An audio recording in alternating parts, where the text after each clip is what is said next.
Bienvenue, cher ami, chère âme, en quête de paix et de présence divine. Bienvenue dans ce lieu, ce moment qui n'est pas simplement un visionnage, mais un rendez-vous sacré, une audience avec le roi des rois. Je vous accueille non pas dans un espace virtuel, mais dans le sanctuaire de la prière, là où le ciel touche la terre, là où votre cœur peut enfin trouver son repos. Aujourd'hui, nous n'allons pas simplement effleurer la surface de la spiritualité. Nous allons plonger dans les profondeurs de l'océan de la grâce de Dieu, guidés par 3 des piliers, les plus puissants de la foi, 3 forteresses indestructibles de la parole, les psaumes 91, 23 et 27. Ce n'est pas un hasard si vous êtes ici. Votre esprit a soif, votre âme aspire à quelque chose de plus, et l'Esprit de Dieu vous a attiré en ce lieu précis pour une rencontre transformatrice. Le titre de ce moment, c'est une promesse. Prière du matin miraculeuse. Activez les promesses des psaumes 91, 23 et 27. Et je pèse chacun de ces mots. Miraculeuse, car la prière alignée sur la parole de Dieu déplace des montagnes. Matin, car c'est à l'aube, avant que le chaos du monde ne vous assaille, que vous pouvez établir le ton divin pour votre journée. Activez, car les promesses de Dieu ne sont pas des reliques de musée à admirer, mais des clés vivantes à utiliser, des armes puissantes à manier, une puissance dynamique à libérer dans votre vie quotidienne. Nous allons ensemble déverrouiller les trésors de protection absolue du psaume 91. Nous allons nous abreuver à la source de la provision et de la paix du bon berger dans le psaume 23. Et nous allons nous revêtir de la confiance et de la victoire sur toute peur que nous offre le psaume 27. Je vous fais une promesse solennelle. Si vous vous donnez entièrement à ce moment, si vous ouvrez les portes de votre cœur et permettez à ces paroles de vous imprégner, vous ne terminerez pas cette prière de la même manière que vous l'avez commencée. Une nouvelle autorité spirituelle se lèvera en vous. Une paix qui dépasse l'entendement commencera à monter la garde autour de votre cœur et de vos pensées. Une confiance audacieuse remplacera l'anxiété qui vous ronge. C'est votre héritage en Christ. Alors, avant d'aller plus loin, je vous invite à préparer le terrain de votre cœur. Trouvez un endroit où vous ne serez pas dérangé, ne serait-ce que pour la durée de notre rencontre. Coupez les notifications. Asseyez-vous ou mettez-vous à genoux dans une posture de révérence et d'attente. Prenez une profonde inspiration et en expirant, libérez les tensions de la journée, les soucis qui vous accablent. Et pour sceller votre engagement dans cet acte de foi, écrivez dans les commentaires « Amen, consensang ». Ce n'est pas pour moi, c'est pour vous. C'est une déclaration à votre propre âme et aux cieux que vous êtes présents, attentifs et prêts à recevoir ce que le Père a préparé pour vous. Je sais pourquoi beaucoup d'entre vous sont ici. Je le sais car je ressens le pouls de cette génération, le murmure collectif des cœurs fatigués. Je veux m'adresser directement à la douleur qui vous a peut-être tenu éveillé cette nuit, à l'anxiété qui s'est invitée à votre petit déjeuner. Vous vous réveillez le matin et avant même que vos pieds ne touchent le sol, le poids du monde s'abat sur vos épaules. C'est une avalanche de « et si ». Et si je n'y arrive pas? Et si je perds mon emploi? Et si cette maladie s'aggrave? Et si mes enfants prennent une mauvaise direction? Et si je suis seul pour toujours? Ce n'est pas juste un sentiment, c'est une présence palpable, une ombre qui semble se tenir au pied de votre lit, vous murmurant des scénarios de défaite avant même que la bataille de la journée n'ait commencé. Vous vivez peut-être dans ce que le psaume 23 appelle la vallée de l'ombre de la mort. Pour vous, cette vallée n'est pas un lieu géographique, c'est un état émotionnel constant. C'est la vallée de la dépression, où chaque pas demande un effort surhumain. C'est la vallée de l'endettement, où les chiffres sur vos relevés bancaires crient plus fort que les promesses de Dieu. C'est la vallée de la solitude, où le silence de votre appartement est assourdissant. C'est la vallée du deuil, où le souvenir d'un être cher est à la fois un trésor et une blessure ouverte. Vous vous sentez exposé, vulnérable. Vous regardez les nouvelles, vous parcourez les réseaux sociaux, et le monde vous apparaît comme un champ de mines. Le psaume 91 parle de la peste qui marche dans les ténèbres et de la destruction qui frappe en plein midi, et vous le ressentez. La peste, ce n'est pas seulement un virus physique, c'est le virus de la peur, le virus de la haine, le virus du désespoir qui se propage à une vitesse fulgurante.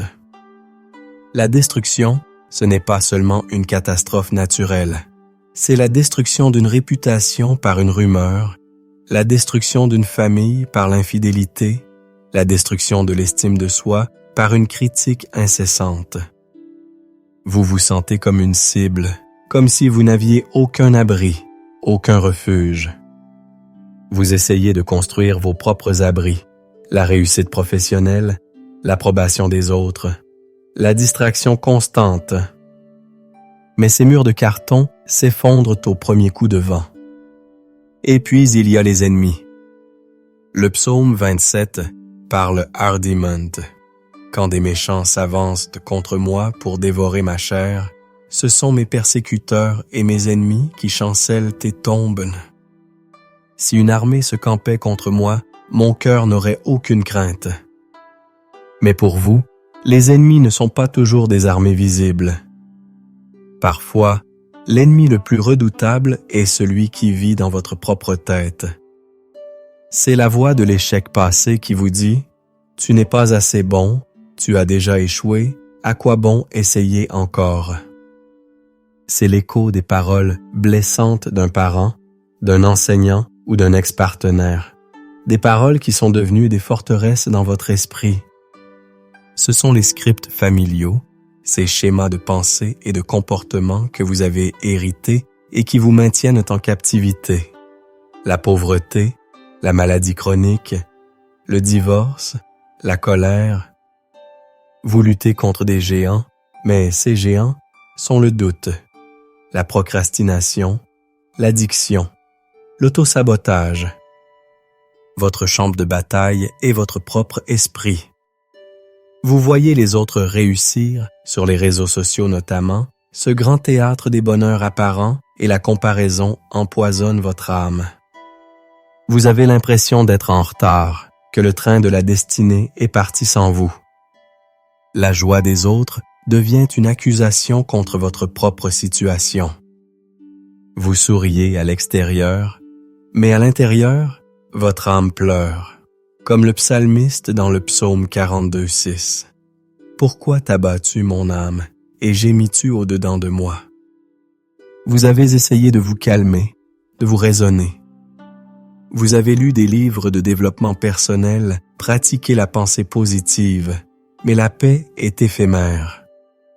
C'est comme essayer de mettre un pansement sur une hémorragie interne. Parce que la racine du problème est spirituelle. La racine est une déconnexion de votre source de vie, de votre abri, de votre berger, de votre lumière. Vous êtes comme une brebis égarée, cherchant désespérément la sécurité du troupeau et la voix rassurante du berger. Vous êtes comme un soldat sans forteresse au milieu d'un territoire hostile. Vous êtes comme un voyageur sans lumière dans une nuit profonde. C'est pour cela que votre âme est abattue. C'est pour cela que vous êtes fatigué. La Bible dit dans Matthieu 11:28, et c'est Jésus qui parle. « Venez à moi, vous tous qui êtes fatigués et chargés, et je vous donnerai du repos. » Le mot grec pour « fatigué » ici ne signifie pas simplement une fatigue physique. Il signifie être épuisé au point de l'effondrement, avoir travaillé jusqu'à l'épuisement. et le mot chargé signifie être surchargé, comme un navire sur le point de couler. Est-ce que cela vous parle? Vous sentez-vous sur le point de couler sous le poids de vos responsabilités, de vos peurs, de vos regrets? Permettez-moi de vous dire une vérité qui doit s'ancrer au plus profond de votre être. Dieu voit. Il n'est pas un spectateur distant de votre souffrance. Chaque larme que vous avez versée en secret, il l'a recueillie. Chaque cri silencieux de votre cœur, il l'a entendu. Chaque bataille que vous avez menée dans l'obscurité, il était là. Et il ne vous a pas attiré ici pour vous faire honte de votre douleur, mais pour vous montrer le chemin de la sortie. Le chemin n'est pas une formule magique, mais une personne, Jésus-Christ. Et la carte pour trouver cette personne et demeurer avec elle se trouve magnifiquement détaillée dans ces 3 psaumes. Votre douleur a une date d'expiration. Votre vallée a une issue. Vos ennemis ont déjà été vaincus. Il est temps maintenant de comprendre comment marcher dans cette victoire. Il est temps de passer de la connaissance intellectuelle de Dieu à l'expérience intime de sa puissance. Pour activer ces promesses, nous devons d'abord les comprendre dans leur profondeur et leur puissance originelle. Ces psaumes ne sont pas de jolis poèmes, ce sont des déclarations de guerre spirituelle, des contrats saints scellés par le sang de l'Alliance, des manuels de survie et de victoire pour l'âme humaine. Plongeons ensemble dans ce trésor théologique. Commençons par le psaume 91, la forteresse impénétrable de Dieu. Le premier verset est la clé de tout le psaume. Celui qui demeure sous l'abri du Très-Haut repose à l'ombre du Tout-Puissant. Analysons ces mots. Le mot hébreu pour demeure, Yashab, ne signifiait pas une visite occasionnelle. Il ne s'agit pas d'aller à l'église le dimanche, puis de vivre le reste de la semaine comme si Dieu n'existait pas. Yashab signifie s'asseoir, rester, habiter. C'est une décision de faire de la présence de Dieu votre domicile permanent. L'abri. En hébreu, cette heure est encore plus puissant. Il signifie un lieu secret, une cachette. Ce n'est pas un abri public, c'est un refuge intime, connu seulement de vous et de Dieu. C'est le lieu de la prière secrète, de la méditation de sa parole, du cœur à cœur avec le Père. La promesse de protection du psaume 91 n'est pas automatique pour tout le monde. Elle est conditionnelle à cette décision de demeurer. Et qui est celui qui offre cet abri? Le Très-Haut. Élion, Dieu, dans sa souveraineté absolue, au-dessus de toute circonstance, de toute autorité, de tout problème. Et nous reposons à l'ombre. Tsel, de Tout-Puissant. Shaddai, le Dieu plus que suffisant, le Dieu qui nourrit et protège. L'image est celle d'un petit oiseau trouvant refuge sous l'aile protectrice de sa mère. Quand vous demeurez dans l'intimité avec le Dieu souverain, vous entrez dans le repos de sa toute-puissance. À partir de cette position, toutes les autres promesses du psaume découlent.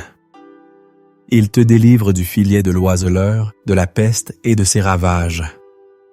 Le filet de l'oiseleur. Ce sont les pièges subtils de l'ennemi. Ce sont les tentations qui semblent innocentes, les compromis qui mènent à la chute, les distractions qui vous éloignent de votre destinée. La peste, ce sont les crises soudaines et dévastatrices. Un diagnostic médical, une faillite, une trahison. Mais depuis votre abri secret, vous avez une perspective divine. Dieu vous donne le discernement pour voir les pièges et la force pour résister aux crises. Le psaume promet même, il ordonnera à ses anges de te garder dans toutes tes voies. Ceci n'est pas une métaphore. C'est la réalité d'un royaume spirituel qui opère en votre faveur. L'histoire de Daniel dans la fosse aux lions est une illustration parfaite du psaume 91. Il a demeuré dans sa relation avec Dieu, priant 3 fois par jour malgré l'interdit. Et quand il a été jeté dans la fosse, Dieu a envoyé son ange pour fermer la gueule des lions. Votre fosse aux lions peut être un environnement de travail toxique, une situation familiale explosive, une bataille juridique. Si vous demeurez dans l'abri, Dieu enverra ses anges pour vous protéger. Passons maintenant au psaume 23, la prairie paisible de Dieu.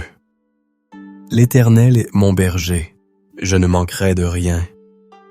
Le nom de Dieu ici est Yahvé Roi, l'Éternel mon pasteur.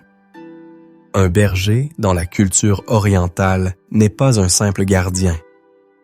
Il est le guide, le protecteur, le pourvoyeur, le médecin de ses brebis. Il connaît chacune d'elles par son nom. Quand David écrit « Je ne manquerai de rien », le mot hébreu « chasse » signifie « manquer », être en déficit, avoir besoin. C'est une déclaration de foi radicale. Parce que l'Éternel est mon berger, tous mes besoins réels, spirituels, émotionnels, physiques, financiers, sont satisfaits en lui.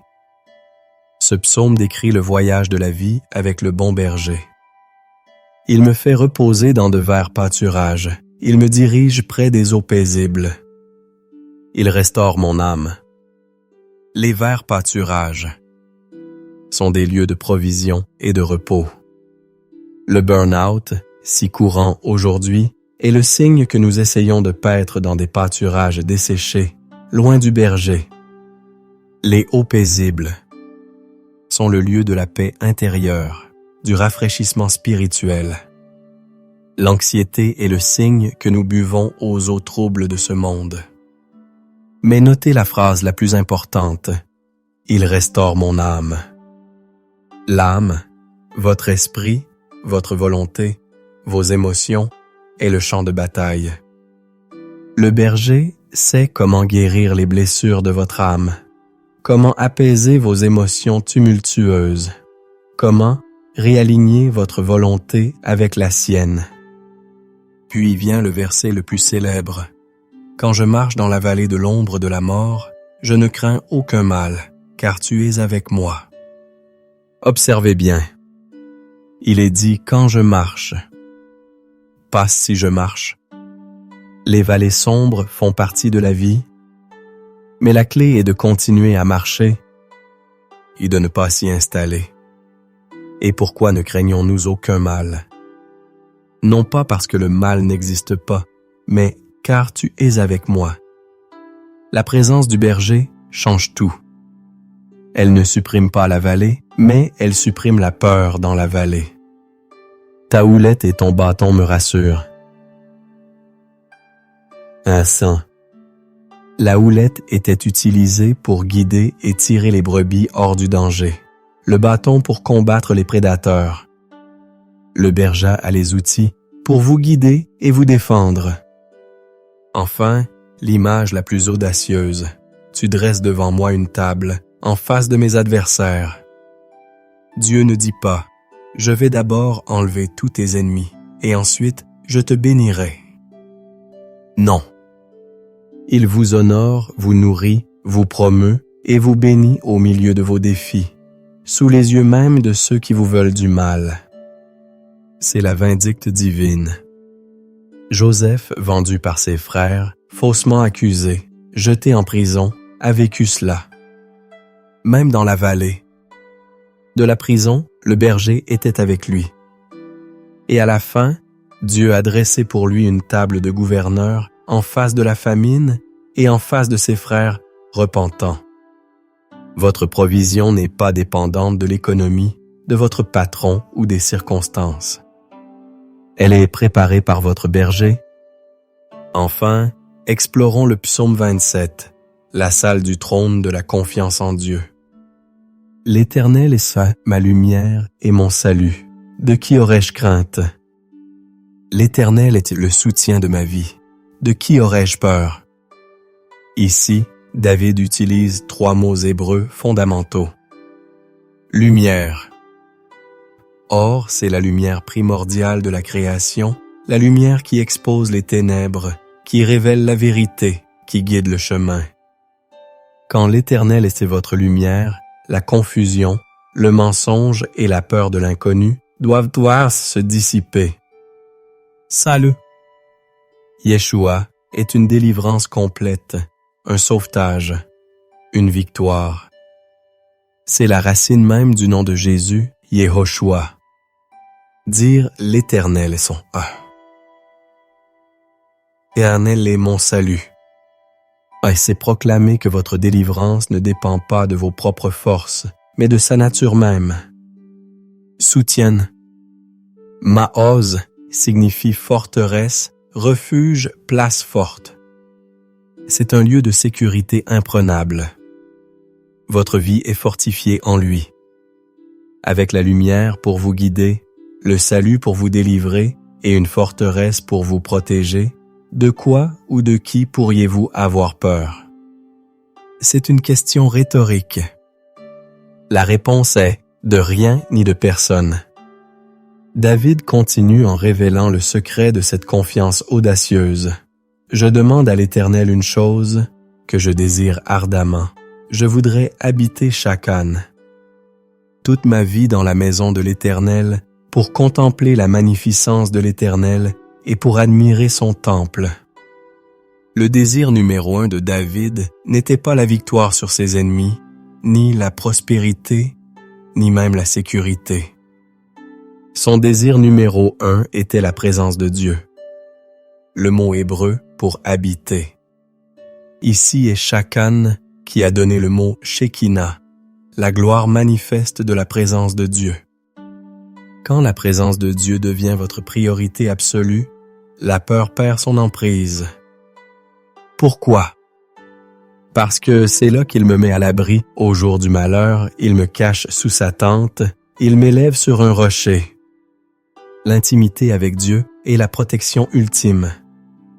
C'est dans sa présence que nous recevons la stratégie pour vaincre nos ennemis, la force pour persévérer et la paix pour calmer notre âme.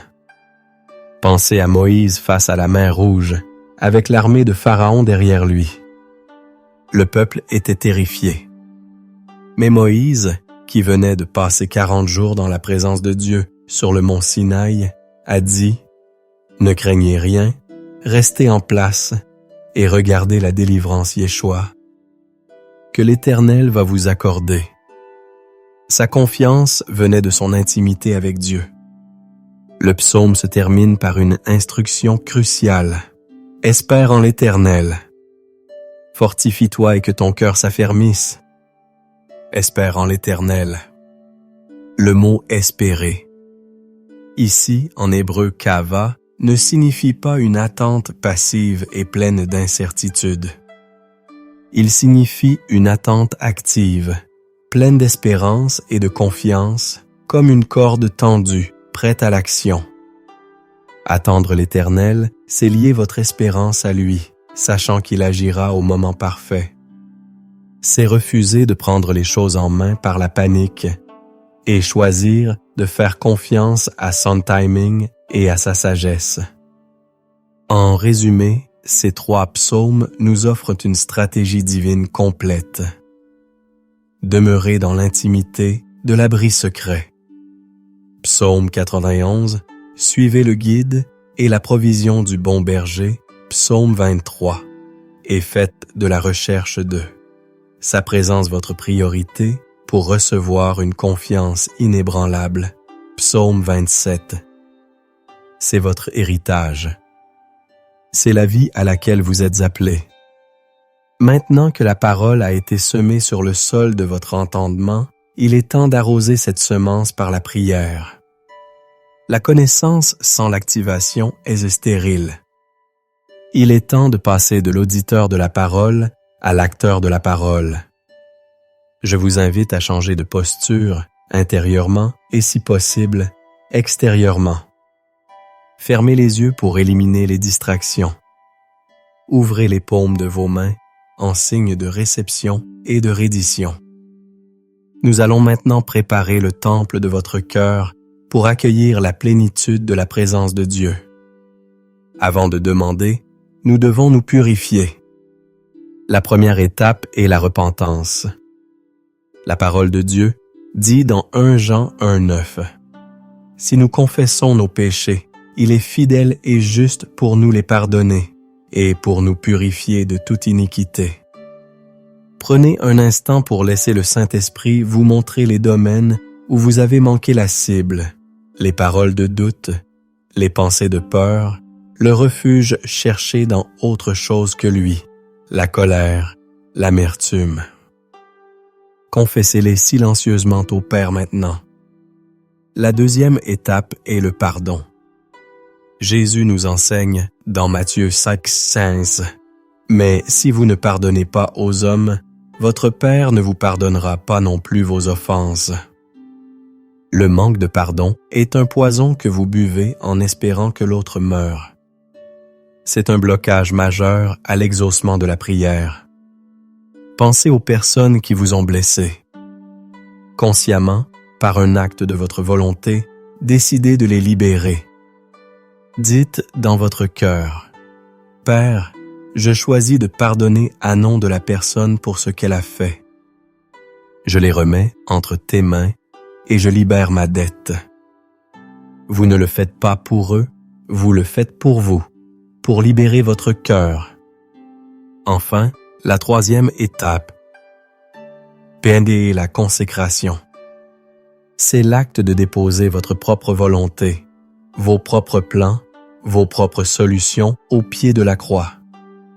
C'est dire comme Jésus à Gethsémani, « Non pas ma volonté, mais la tienne. » Abandonnez votre besoin de tout contrôler. Remettez-lui les rênes de votre vie, de votre journée, de votre situation. L'Écriture nous encourage dans Jacques 5,16 « Confessez donc vos péchés les uns aux autres et priez les uns pour les autres afin que vous soyez guéris. » La prière fervente du juste a une grande efficace. Votre cœur est tout maintenant préparé. Le terrain est prêt. Entrons ensemble, avec une sainte audace, par le sang de Jésus, dans le lieu très saint, pour nous approprier les promesses qui nous appartiennent.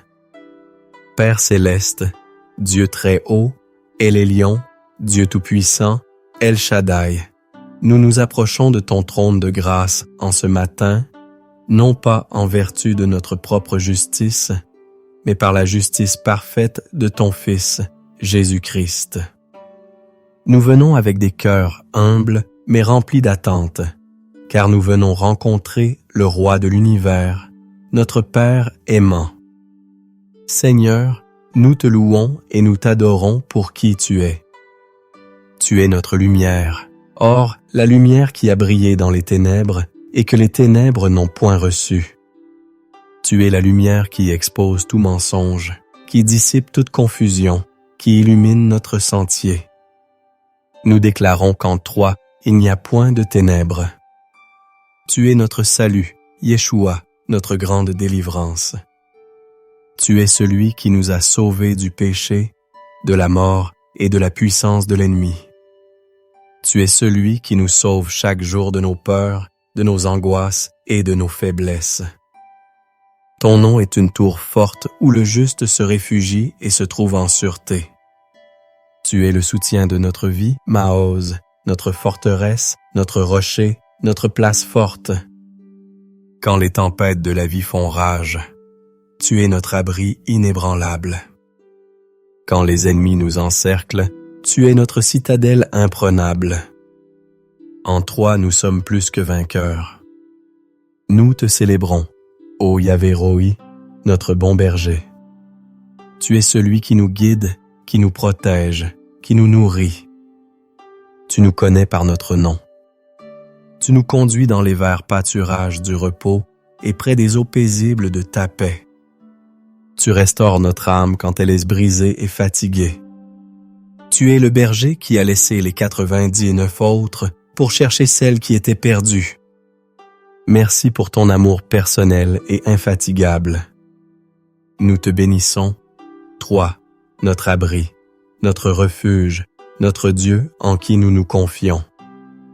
Tu es celui qui nous couvre de ses plumes. Sous tes ailes, nous trouvons un refuge. Ta fidélité est un bouclier et une cuirasse. Tu es au-dessus de tout, et rien ne peut nous atteindre sans ta permission quand nous demeurons en toi. Père, dans la lumière de ta sainte présence, nous voyons notre propre fragilité. Nous confessons les moments où nous avons douté de ta bonté et de ta puissance. Pardonne-nous d'avoir élevé nos problèmes au-dessus de tes promesses. Pardonne-nous d'avoir cherché la sécurité dans l'argent, les relations ou la reconnaissance humaine, au lieu de demeurer dans ton abri secret. Pardonne-nous d'avoir écouté la voix de la peur plus que la voix du bon berger.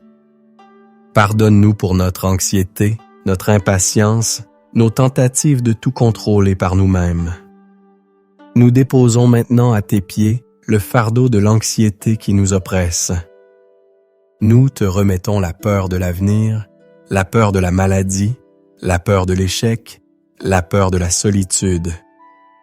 Nous te donnons le poids des factures à payer, des relations brisées, des espoirs déçus.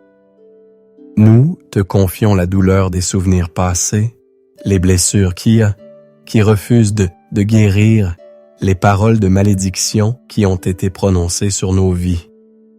Nous choisissons de nous décharger sur toi de tous nos soucis, car nous savons que toi-même, tu prends soin de nous.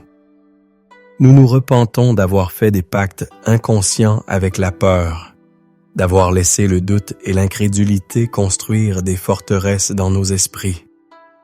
Lave-nous, purifie-nous par le sang de Jésus. Rends nos cœurs purs, crée en nous un esprit bien disposé, afin que nous puissions prier avec foi et recevoir avec assurance. Et maintenant, Père, sur le fondement de ta parole infaillible, nous nous approprions tes promesses par la foi. Nous passons de la supplication à la déclaration. Au nom de Jésus, je déclare, l'Éternel est ma lumière et mon salut, de qui aurais-je crainte? L'Éternel, c'est le soutien de ma vie, de qui aurais-je peur? Même si une armée se campait contre moi, mon cœur n'aurait aucune crainte. Même si une guerre s'élevait contre moi, je serais malgré cela plein de confiance. Je déclare que je demeure sous l'abri du Très-Haut et que je repose à l'ombre du Tout-Puissant. Je dis à l'Éternel, mon refuge et ma forteresse, mon Dieu en qui je me confie. Car c'est lui qui me délivre du filet de l'oiseleur et de la peste et de ses ravages. Je ne craindrai ni les terreurs de la nuit, ni la flèche qui vole de jour, ni la peste qui marche dans les ténèbres, ni la contagion qui frappe en plein midi. Que 1000 tombent à mon côté et 10 000 à ma droite, je ne serai pas atteint. Je déclare que l'Éternel est mon berger, et par conséquent, je ne manquerai de rien. Il me fait reposer dans de verts pâturages et me dirige près des eaux paisibles. Il restaure mon âme. Quand je marche dans la vallée de l'ombre de la mort, je ne crains aucun mal, car tu es avec moi. Ta houlette et ton bâton me rassurent. Tu dresses devant moi une table en face de mes adversaires. Tu oins d'huile ma tête et ma coupe déborde. Oui, le bonheur et la grâce m'accompagneront tous les jours de ma vie, et j'habiterai dans la maison de l'Éternel jusqu'à la fin de mes jours. Je déclare que Dieu ordonne à ses anges de me garder dans toutes mes voies. Ils me porteront sur les mains, de peur que mon pied ne heurte contre une pierre. Je marcherai sur le lion et sur l'aspic. Je foulerai le lionceau et le dragon. Parce que je m'attache à Dieu, il me délivre, il me protège, parce que je connais son nom. En vertu de l'autorité que tu nous as donnée en Christ Jésus, nous nous levons maintenant pour le combat spirituel. Nous ne luttons pas contre la chair et le sang, mais contre les dominations, les autorités, les princes de ce monde de ténèbres. Au nom de Jésus, je prends l'autorité sur toute forteresse de pensée qui s'est élevée contre la connaissance de Christ dans mon esprit. Je renverse les forteresses de la peur, du rejet, de l'infériorité, du désespoir et de l'incrédulité. J'amène toute pensée captive à l'obéissance de Christ. Je renonce à tout mensonge de l'ennemi que j'ai accepté comme une vérité. Je brise tout pacte, conscient ou inconscient, avec un esprit de peur. Je me revêts de toutes les armes de Dieu pour tenir ferme contre les ruses du diable. Je prends le bouclier de la foi, avec lequel j'éteins tous les traits enflammés du malin. Je déclare que toute arme forgée contre moi et ma famille est nulle et sans effet, et toute langue qui s'élève en justice contre moi, je la condamne. Tel est mon héritage en tant que serviteur de l'Éternel. Je plaque le sang de Jésus sur ma vie, mon esprit, mon âme et mon corps, sur ma famille, mes finances, mon travail et ma destinée. Le sang de Jésus est ma protection. L'ennemi ne peut franchir la ligne du sang. Je me tiens dans la victoire que Christ a acquise à la croix. Le diable est vaincu, et je lui ordonne, ainsi qu'à ses démons, de fuir ma présence, ma maison et mes circonstances, au nom puissant de Jésus. Et maintenant, Père Saint, nous demandons une nouvelle effusion de ton esprit. Saint-Esprit, toi qui es notre consolateur, notre enseignant, notre aide, viens remplir chaque recoin de notre être.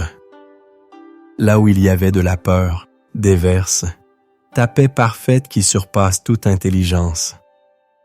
Là où il y avait de l'anxiété, répands ta joie ineffable et glorieuse. Là où il y avait de la confusion, libère ta sagesse d'en haut. Là où il y avait de la faiblesse, renouvelle nos forces comme celles des aigles. Restaure notre âme, comme le promet le bon berger. Guéris les blessures, apaise les tempêtes intérieures. Fais de notre cœur un jardin où tes fruits d'amour, de joie, de paix, de patience, de bonté, de bénignité, de fidélité, de douceur et de maîtrise de soi peuvent grandir et mûrir. Ouvre nos yeux spirituels pour voir comme toi tu vois.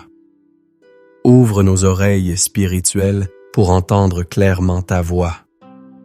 Donne-nous aujourd'hui notre pain quotidien, non seulement le pain physique, mais le pain spirituel de ta parole, la manne fraîche pour notre journée. Guide chacun de nos pas. Que chaque décision que nous prenons, chaque parole que nous prononçons, chaque action que nous posons aujourd'hui soit inspirée et dirigée par toi pour ta seule gloire. Nous nous consacrons à nouveau à toi comme des instruments entre tes mains. Utilise-nous pour être ta lumière, ton seul et ton amour dans un monde qui en a désespérément besoin. Au nom de Jésus, nous avons prié. Amen. Et maintenant, le silence. Le moment le plus important de la prière n'est pas lorsque nous parlons, mais lorsque nous écoutons. Après avoir déversé votre cœur, après avoir proclamé la parole, prenez un instant pour simplement être dans sa présence. Ne vous précipitez pas vers la prochaine tâche. Inspirez profondément sa grâce et expirez toute tension restante. Demeurez dans cet abri secret à l'ombre du Tout-Puissant. Soyez attentifs. Qu'est-ce que l'Esprit murmure à votre cœur? Quelle pensée de paix vous donne-t-il? Quelle image place-t-il dans votre esprit? Quel verset biblique fait-il remonter à votre mémoire? Ne rationalisez pas. Ne doutez pas. La première pensée douce, encourageante, aimante qui vous vient est souvent sa voix. C'est peut-être un simple mot « Je t'aime ». Les fais-moi confiance.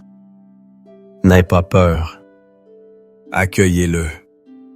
Laissez cette parole divine s'ancrer dans votre esprit. C'est votre provision personnelle pour la journée. Dieu parle à ton cœur en ce moment même. Reçois. Maintenant, en tant que serviteur de Dieu et par l'autorité qu'il m'a donnée, je voudrais libérer sur vous des paroles de bénédiction et des déclarations prophétiques. Recevez-les par la foi, comme une pluie venant du ciel pour arroser la terre sèche de votre vie. Sur votre vie spirituelle, je déclare que vous n'êtes plus un orphelin spirituel, mais un fils, une fille bien-aimée du Père. Je déclare que vous entendez la voix du bon berger et que vous ne suivrez pas la voix de l'étranger, comme il est écrit dans Jean 10, 27. Je déclare que votre faim et votre soif de la parole de Dieu et de sa présence s'intensifient chaque jour. Vous êtes la tête et non la queue. Sur votre santé physique et émotionnelle, je déclare que votre corps est le temple du Saint-Esprit. Toute maladie, toute infirmité, toute douleur doit se soumettre au nom de Jésus. Je libère la puissance de guérison de Dieu sur vous, de la tête aux pieds. Par les meurtrissures de Jésus, vous avez été guéris, comme le dit Ésaïe 53, 5. Je déclare que la paix de Dieu qui surpasse toute intelligence garde votre cœur et vos pensées. L'anxiété et la dépression n'ont plus de pouvoir sur vous. Sur vos finances, je déclare que la malédiction de la pauvreté et du manque est brisée sur votre vie. Vous êtes un enfant du roi, et votre Père possède l'or et l'argent. Je déclare que l'Éternel, votre Dieu, vous ouvre son bon trésor, le ciel, pour envoyer la pluie sur votre pays en sa saison et pour bénir tout le travail de vos mains. Vous prêterez à beaucoup de nations, et vous n'emprunterez point, selon la promesse de Deutéronome 28, 12. La sagesse pour créer la richesse et la faveur pour attirer les opportunités vous sont accordées. Sur votre famille et vos relations, je déclare que votre foyer est un avant-goût du ciel sur la terre. Je brise tout esprit de division, de conflit et de dysfonctionnement. Je déclare que tous vos fils seront disciples de l'Éternel, et grande sera la prospérité de vos fils, comme le promet Ésaïe 54, 13. Je déclare que vous marchez dans le pardon, la grâce et l'amour inconditionnel. Des relations divines et saines entrent dans votre vie. Sur votre destinée et votre appel, je déclare que vous êtes l'ouvrage de Dieu, ayant été créé en Jésus-Christ pour de bonnes œuvres, que Dieu a préparées d'avance afin que vous les pratiquiez, comme le dit Éphésiens 2, 10. Je déclare que la confusion sur votre but s'estompe. La vision de Dieu pour votre vie devient claire. Les dons et les talents qu'il a placés en vous sont activés et utilisés pour sa gloire. Les portes qu'aucun homme ne peut fermer s'ouvrent devant vous. Sur votre protection quotidienne, je déclare que vous êtes gardés par la puissance de Dieu. L'Éternel gardera votre départ et votre arrivée, dès maintenant et à jamais, comme il est écrit dans le psaume 121, 8. Aucun complot de l'ennemi ne prospérera. Vous et votre famille êtes sous la protection du sang de l'agneau. Vous demeurez dans l'abri secret du Très-Haut. Sur votre joie et votre paix, je déclare que le Dieu de l'espérance vous remplit de toute joie et de toute paix dans la foi, pour que vous abondiez en espérance, par la puissance du Saint-Esprit, selon Romains 15, 13. La joie du Seigneur est votre force. Vous n'êtes pas défini par vos circonstances, mais par la présence immuable de Dieu en vous. Et maintenant, recevez la bénédiction sacerdotale d'Aaron. Que l'Éternel te bénisse et qu'il te garde. Que l'Éternel fasse luire sa face sur toi et qu'il t'accorde sa grâce. Que l'Éternel tourne sa face vers toi et qu'il te donne la paix. Vous avez été équipés, fortifiés et bénis. La prière n'est pas terminée. Elle ne fait que commencer. Vous avez activé les promesses, maintenant marchez en elles. Ne laissez pas le monde, avec son bruit et ses exigences, volez la paix et la confiance que vous venez de recevoir. Gardez ces paroles dans votre cœur tout au long de la journée. Lorsque la peur tente de frapper à la porte, répondez-lui avec le psaume 27. « L'Éternel est ma lumière et mon salut, de qui aurais-je crainte ?» Lorsque le sentiment de manque essaie de vous envahir, déclarez le psaume 23. « L'Éternel est mon berger, je ne manquerai de rien. » Lorsque vous vous sentez vulnérable ou menacé, proclamez le psaume 91. « Je demeure sous l'abri du Très-Haut. » Je vous lance un défi d'amour. Faites de cette prière votre hymne matinal pendant les 7 prochains jours. Ne le faites pas comme un rituel religieux, mais comme un acte d'amour pour construire votre intimité avec Dieu. Vous verrez votre atmosphère spirituelle changer radicalement. La foi grandit en entendant et en entendant la parole de Dieu. En vous plongeant chaque jour dans ces vérités, vous construirez une forteresse spirituelle inébranlable autour de votre vie. Si ce temps de prière a été une bénédiction pour vous, si vous avez ressenti la présence de Dieu et que votre foi a été encouragée, je vous invite à le faire savoir. Cliquez sur le bouton « J'aime » pour que d'autres personnes en quête d'espérance puissent trouver cette vidéo. Partagez-la avec quelqu'un qui, vous le savez, traverse une période difficile. Votre partage pourrait être la réponse à la prière de quelqu'un. Et si ce n'est pas déjà fait, abonnez-vous à cette chaîne et activez la cloche de notification pour ne manquer aucun de nos futurs moments de prière et d'enseignement. C'est une façon de rester connecté à une communauté de foi qui vous soutient. Pour continuer ce temps de méditation, je vous invite à explorer la playlist de prières que nous avons préparée pour vous. Vous y trouverez d'autres moments puissants pour fortifier votre foi. Marchez aujourd'hui, non pas dans votre propre force, mais dans la puissance de celui qui vous a appelé des ténèbres à son admirable lumière. Vous n'êtes pas seul. Vous êtes protégé, vous êtes guidé, et vous êtes destiné à la victoire. Allez et soyez la lumière que Dieu vous a appelé à être. Soyez bénis.